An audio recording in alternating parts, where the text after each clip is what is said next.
ഓം ശാന്തി. 2/6/2026 പ്രഭാതമുരളി മധുബൻ. മധുരമായ കുട്ടികളെ, നിങ്ങൾ ആത്മീയ വഴികാട്ടികളാണ്. നിങ്ങൾക്ക് ഗൃഹസ്ഥ വ്യവഹാരം സംരക്ഷിച്ചുകൊണ്ടും കമലപുഷ്പ സമാനമായി ഓർമ്മയുടെ യാത്ര ചെയ്യുകയും ചെയ്യിപ്പിക്കുകയും വേണം.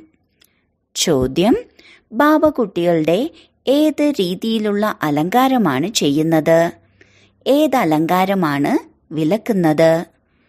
ഉത്തരം: ബാബ പറയുന്നു, മധുരമായ കുട്ടികളെ, ഞാൻ നിങ്ങളുടെ ആത്മീയ അലങ്കാരം ചെയ്യാനാണ് വന്നിരിക്കുന്നത്. അതുകൊണ്ട് നിങ്ങൾ ഒരിക്കലും ശാരീരിക അലങ്കാരം ചെയ്യരുത്.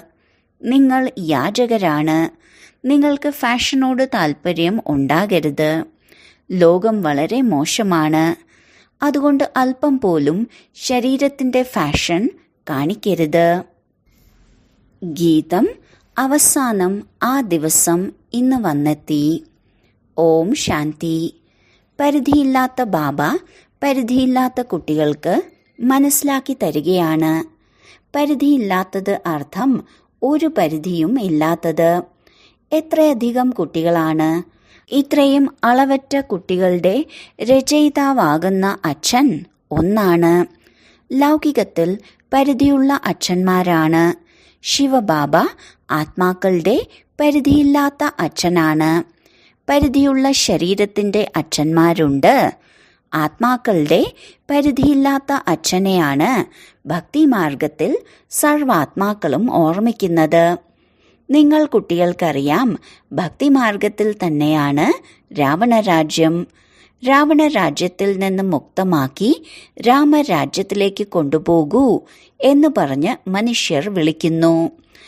ബാബ മനസ്സിലാക്കി തരുന്നു, ഭാരതത്തിന്റെ അധികാരികളായ ദേവീദേവതകൾ ഇപ്പോഴില്ല.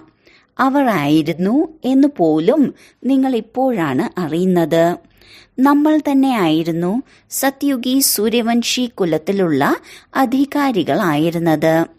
രാജാവും റാണിയും ഉണ്ടല്ലോ. നിങ്ങൾ കുട്ടികൾക്കിപ്പോൾ സ്മൃതി വന്നു കഴിഞ്ഞു. നമ്മൾ കുട്ടികൾക്ക് രാജ്യഭാഗ്യത്തിന്റെ സമ്പത്ത് നൽകാനും വിശ്വത്തിന്റെ അധികാരിയാക്കി മാറ്റാനും ബാബ വന്നിരിക്കുകയാണ്. ബാബ പറയുന്നു, ഇപ്പോൾ എല്ലാവരും ഭക്തിമാർഗത്തിലാണ്. ഭക്തിമാർഗത്തെ തന്നെയാണ് രാവണ രാജ്യമെന്ന് പറയുന്നത്. ഒരു ബാബ മാത്രമാണ് നിങ്ങൾ കുട്ടികൾക്ക് ജ്ഞാനമാർഗം പഠിപ്പിക്കുന്നത്. പരിധിയില്ലാത്ത അച്ഛനെയാണ് ഭക്തിമാർഗത്തിൽ എല്ലാവരും ഓർമ്മിക്കുന്നത്. ഇപ്പോൾ നിങ്ങൾക്ക് 21 ജന്മത്തേക്ക് വേണ്ടി ജ്ഞാനത്തിന്റെ രാജധാനിയാണ് ലഭിക്കുന്നത്. പിന്നീട് പകുതി കൽപ്പത്തിലേക്ക് നിങ്ങൾ വിളിക്കില്ല. അലയോ പ്രഭു, അലയോ രാമ എന്ന് വിളിക്കേണ്ട ആവശ്യം തന്നെ ഉണ്ടാവില്ല. ദുഃഖിതരായി ഇരിക്കുമ്പോഴാണ് അലയോ രാമ എന്ന് വിളിക്കുന്നത്. സത്യുഗത്തിൽ നിങ്ങൾക്ക് ദുഃഖമുണ്ടാകുന്നില്ല. ഇപ്പോൾ നിങ്ങൾക്കറിയാം, ഇത് കളിയാണ്. പകുതി കൽപ്പം ജ്ഞാനത്തിന്റെ പകലും പകുതി കൽപ്പം ഭക്തിയുടെ രാത്രിയുമാണ്. നിങ്ങൾ കുട്ടികളുടെ ബുദ്ധിയിൽ തീർച്ചയായും ഏണിപ്പടിയുടെ ജ്ഞാനം വേണം. ഇത് 84 ജന്മങ്ങളുടെ ചക്രമാണ് എന്ന് ബാബ മനസ്സിലാക്കി തരുന്നു. ഈ ചക്രത്തെ അറിയുന്നതിലൂടെ നിങ്ങൾ ചക്രവർത്തി രാജാവായി മാറും. അതുകൊണ്ടാണ് ബാബ ഈ ചിത്രം ഉണ്ടാക്കിച്ചത്. ഇതിലൂടെ ചക്രം അറിഞ്ഞ് 21 ജന്മത്തേക്കുള്ള രാജ്യഭാഗ്യം എടുക്കുന്നു. ഇപ്പോൾ നിങ്ങൾ ഒരുപാട് പേരുണ്ട്. വലിയ ആത്മീയ ശക്തിസേനയായി മാറിയിരിക്കുന്നു. നിങ്ങൾ എല്ലാവരും വഴികാട്ടികളാണ്. ബാബയും വഴികാട്ടിയാണ്. ബാബയെ വഴികാട്ടി എന്നാണ് പറയുന്നത്. വഴികാട്ടി എന്നത് ശുഭമായ വാക്കാണ്. യാത്രയ്ക്ക് കൊണ്ടുപോകുന്നവരാണ് വഴികാട്ടികൾ. യാത്രക്കാർ പോകുമ്പോൾ എല്ലാം കാണിച്ചു കൊടുക്കാൻ വേണ്ടി ഒരു വഴികാട്ടിയും ഉണ്ടായിരിക്കും. തീർത്ഥയാത്രയിലും വഴികാട്ടികളെ ലഭിക്കാറുണ്ട്. ബാബ പറയുന്നു, ജന്മജന്മാന്തരങ്ങളായി തീർത്ഥയാത്രകളെല്ലാം ചെയ്തു വന്നു. അമരനാഥത്തിലേക്കും തീർത്ഥയാത്ര പോകാറുണ്ട്. പ്രദക്ഷിണം നടത്തുന്നു. അമർനാഥ യാത്രയിലേക്ക് പോകുന്ന സമയം അമരനാഥന്റെ ഓർമ്മ മാത്രമേ ഉണ്ടായിരിക്കുകയുള്ളൂ. വീട്, ജോലി എന്നിവയിൽ നിന്നെല്ലാം മനസ്സിനെ അകറ്റി നിർത്തുന്നു. ഇവിടെ നിങ്ങളെ മനസ്സിലാക്കി തരുന്നു. തന്റെ ഗൃഹസ്ഥത്തിൽ ഇരുന്നു കൊണ്ടും ജോലികളെല്ലാം ചെയ്തുകൊണ്ടിരിക്കൂ. ഒപ്പം ഗുപ്തമായ യാത്രയിൽ ഇരിക്കൂ. ഇതെത്ര നല്ലതാണ്. എത്ര വലിയ ജോലി ചെയ്യണോ അത്രയും ചെയ്യൂ. ആരോടും വേണ്ട എന്ന് പറയുന്നില്ല. അവനവന്റെ രാജ്യപദവിയും സംരക്ഷിക്കൂ. ജനക മഹാരാജാവിനും സെക്കൻഡിലാണ് ജീവൻ മുക്തി ലഭിച്ചത്. നിങ്ങൾക്ക് പുറമെയുള്ള യാത്രയിൽ അലയേണ്ട ആവശ്യമില്ല. തന്റെ വീടിനെയും സംരക്ഷിക്കണം. വിവേകശാലികളായ നല്ല കുട്ടികൾ മനസ്സിലാക്കുന്നു, നമുക്ക് വീട്ടിലിരുന്നും താമര പുഷ്പത്തിന് സമാനമായി കഴിയണം. ഗൃഹസ്ഥ വ്യവഹാരത്തിൽ ശല്യമുണ്ടാകരുത്. കുമാരന്മാരും കുമാരിമാരും സന്യാസിമാരെ പോലെയാണ്. അവരിൽ വികാരങ്ങളില്ല. 5 വികാരങ്ങളിൽ നിന്ന് ദൂരെയാണ്. ഇപ്പോൾ നിങ്ങൾ കുട്ടികൾക്കറിയാം, നമ്മുടെ അലങ്കാരം വ്യത്യസ്തമാണ്. മനുഷ്യരുടെ അലങ്കാരം വേറെയാണ്. മനുഷ്യരുടേത് തമോപ്രധാന അലങ്കാരമാണ്. നിങ്ങൾക്ക് സതോപ്രധാന അലങ്കാരത്തിലൂടെ സതോപ്രധാന സൂര്യവംശി രാജധാനിയിലേക്ക് പോകണം. ബാബ നിങ്ങൾ കുട്ടികൾക്ക് മനസ്സിലാക്കി തരുന്നു. തമോപ്രധാന ശാരീരിക അലങ്കാരം അല്പം പോലും ചെയ്യരുത്. ലോകം വളരെ മോശമാണ്. ഗൃഹസ്ഥത്തിലിരുന്നും ഫാഷൻ കാണിക്കരുത്. ഫാഷൻ ആകർഷണമുണ്ടാക്കുന്നു. ഈ സമയം സൗന്ദര്യം നല്ലതല്ല. സൗന്ദര്യമില്ലാത്തതാണ് നല്ലത്. ആരും കൈവയ്ക്കുകയില്ല. സൗന്ദര്യമുള്ളവരുടെ പിന്നാലെ കറങ്ങിക്കൊണ്ടേയിരിക്കും. കൃഷ്ണനെയും കറുത്തതായിയാണ് കാണിക്കുന്നത്. നിങ്ങൾക്ക് ശിവബാബയിലൂടെ സുന്ദരമായി മാറണം.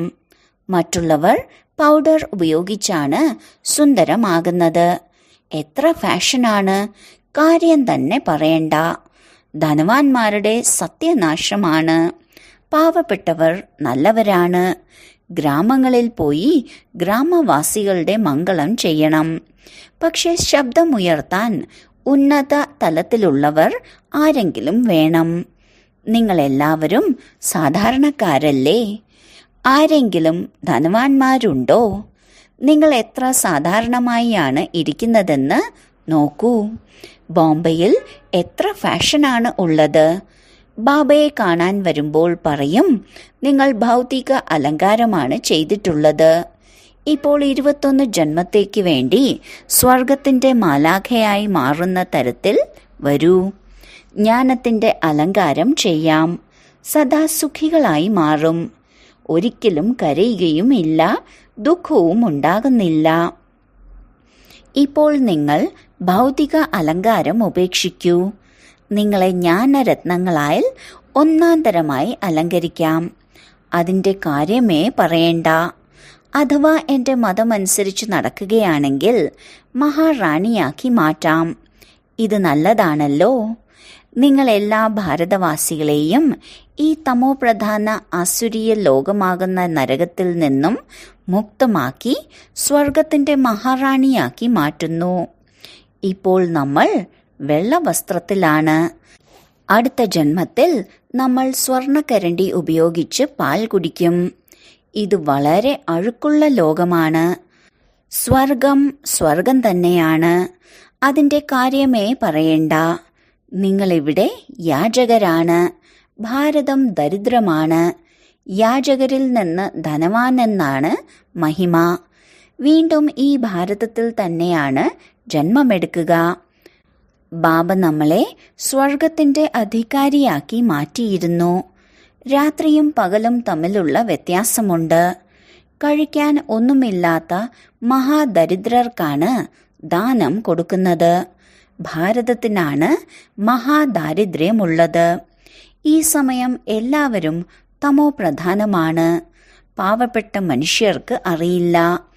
ദിവസം തോറും ഏണിപ്പടി താഴേക്ക് തന്നെയാണ് ഇറങ്ങുന്നത്. ഇപ്പോൾ ആർക്കും പടി കയറാൻ സാധിക്കില്ല.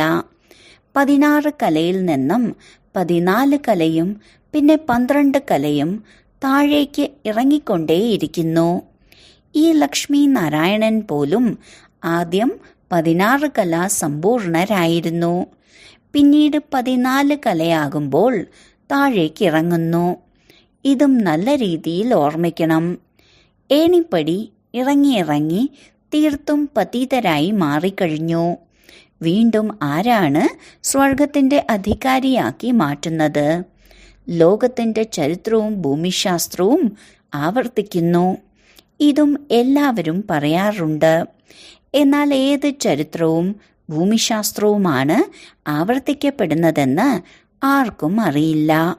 ശാസ്ത്രങ്ങളിൽ സത്യയുഗത്തിന്റെ ആയുസ് ലക്ഷക്കണക്കിന് കോടിക്കണക്കിന് വർഷങ്ങളുടേതാണെന്ന് എഴുതിയിട്ടുണ്ട്.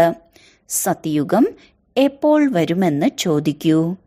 ഇനിയും 40,000 വർഷങ്ങളുണ്ടെന്ന് പറയും. കൽപ്പത്തിന്റെ ആയുസ് 5000 വർഷമാണെന്ന് നിങ്ങൾ തെളിയിച്ച് പറഞ്ഞു കൊടുക്കൂ. സത്യയുഗം ലക്ഷക്കണക്കിന് വർഷങ്ങളാണെന്ന് പറയുന്നു. ഘോര അന്ധകാരത്തിലാണല്ലോ. ഭഗവാൻ വന്നു കഴിഞ്ഞു എന്നെങ്ങനെ മനുഷ്യർക്ക് മനസ്സിലാക്കി കൊടുക്കും? ഭഗവാൻ കലിയുഗത്തിന്റെ അവസാനമാണ് വരുന്നതെന്ന് മനുഷ്യർ മനസ്സിലാക്കുന്നു. ഇപ്പോൾ നിങ്ങൾ കുട്ടികൾ ഈ കാര്യങ്ങളെല്ലാം മനസ്സിലാക്കുന്നു. വിനാശം തൊട്ടു മുന്നിൽ നിൽക്കുകയാണ്. വിനാശത്തിന് മുൻപ് ബാബയിൽ നിന്ന് സമ്പത്തെടുക്കൂ എന്ന് കുട്ടികൾക്ക് മനസ്സിലാക്കി തരുന്നുണ്ടെങ്കിലും എല്ലാവരും കുംഭകർണന്റെ നിദ്രയിൽ ഉറങ്ങിക്കിടക്കുകയാണ്. അതിനാൽ അവരെല്ലാം അയ്യോ അയ്യോ എന്ന് പറഞ്ഞു മരിക്കും. നിങ്ങളുടെ ജയ ജയ ആരാവം മുഴങ്ങും. അയ്യോ അയ്യോ എന്ന് വിനാശ സമയത്താണ് പറയുന്നത്. വിപരീത ബുദ്ധിയുള്ളവർ അയ്യോ അയ്യോ എന്ന് തന്നെയാണ് പറയുന്നത്. ഇപ്പോൾ നിങ്ങൾ സത്യമായ ബാബയുടെ സത്യമായ കുട്ടികളാണ്. നരകത്തിന്റെ വിനാശമുണ്ടാകാതെ എങ്ങനെ സ്വർഗം വരും? ഇത് മഹാഭാരത യുദ്ധമെന്ന് നിങ്ങൾ പറയും. ഈ യുദ്ധത്തിലൂടെയാണ് സ്വർഗത്തിന്റെ വാതിൽ തുറക്കുന്നത്. മനുഷ്യർക്ക് ഒന്നും അറിയില്ല. നമുക്കിപ്പോൾ ദൈവിക സ്വരാജ്യത്തിന്റെ വെണ്ണ ലഭിക്കുന്നു എന്ന് ബുദ്ധിയിലുണ്ട്. മനുഷ്യർ പരസ്പരം ബഹളമുണ്ടാക്കിക്കൊണ്ടേയിരിക്കും. അവരും നിങ്ങളും മനുഷ്യരാണ്. എന്നാൽ അവർ ആസുരീയ സമ്പ്രദായത്തിലുള്ളവരാണ്. നിങ്ങൾ ദൈവിക സമ്പ്രദായത്തിലുള്ളവരാണ്. ബാബ കുട്ടികൾക്ക് സന്മുഖത്ത് മനസ്സിലാക്കി തരികയാണ്. നിങ്ങൾ കുട്ടികളുടെ ഉള്ളിൽ സന്തോഷമുണ്ട്.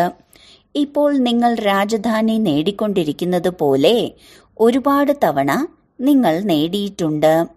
വെണ്ണയ്ക്ക് വേണ്ടി അടിയുണ്ടാക്കുന്ന 2 പൂച്ചകളെ പോലെ മനുഷ്യരും വഴക്കുണ്ടാക്കിക്കൊണ്ടിരിക്കും. മുഴുവൻ വിശ്വത്തിന്റെ ചക്രവർത്തി പദവിയുടെ വെണ്ണയും നിങ്ങൾക്കാണ് ലഭിക്കുന്നത്. നിങ്ങൾ ഇവിടെ വരുന്നത് വിശ്വത്തിന്റെ അധികാരിയായി മാറാനാണ്.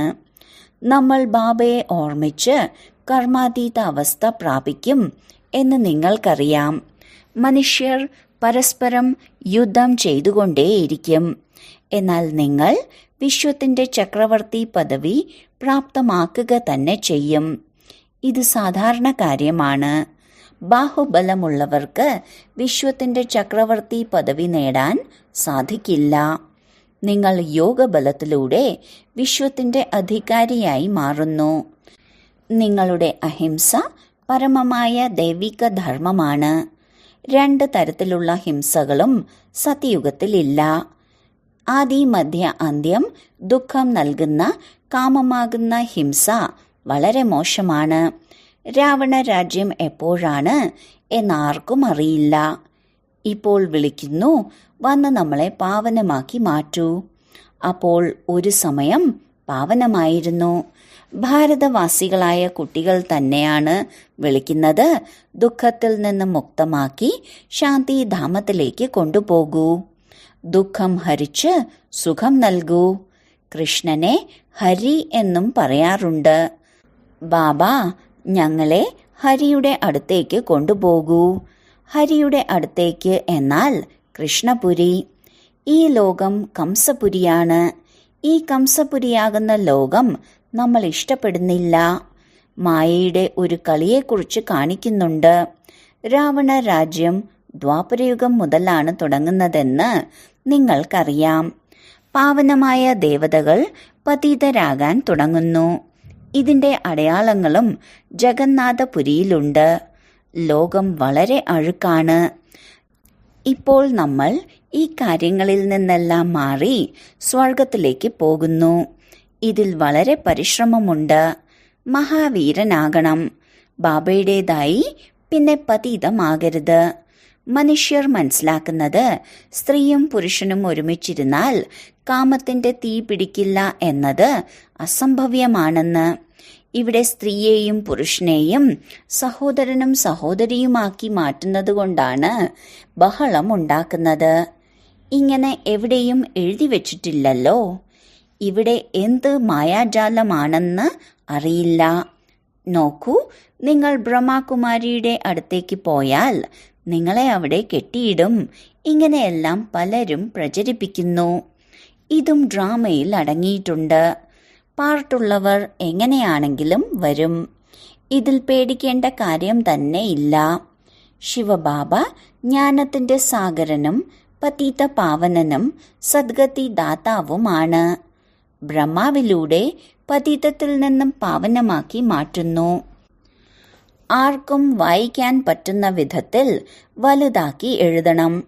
പവിത്രതയ്ക്ക് തന്നെ എത്ര വിഘ്നങ്ങളാണ് ഉണ്ടാകുന്നത്. ബാബ പറയുന്നു, ഒരു ദേഹധാരിയിലും മോഹത്തിന്റെ ചരട് ബന്ധിപ്പിക്കരുത്. അഥവാ മോഹത്തിന്റെ ചരട് എവിടെയെങ്കിലും ബന്ധിച്ചിട്ടുണ്ടെങ്കിൽ കുടുങ്ങിപ്പോകും. ഇവിടെ അമ്മ മരിച്ചാലും ഹൽവ കഴിക്കണം.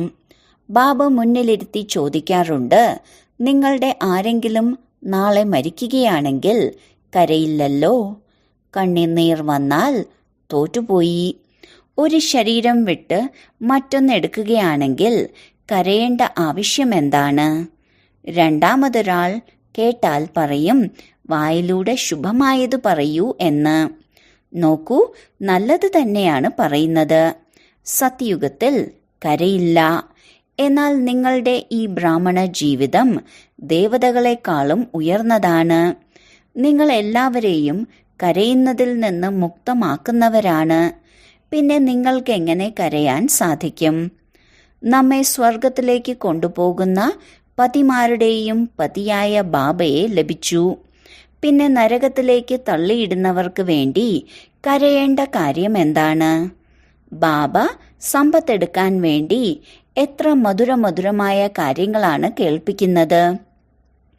ഈ സമയം ഭാരതത്തിന്റെ എത്ര അമംഗളമാണ് സംഭവിച്ചിരിക്കുന്നത്. ബാബ വന്നാണ് ഭാരതത്തിന്റെ മംഗളം ചെയ്യുന്നത്.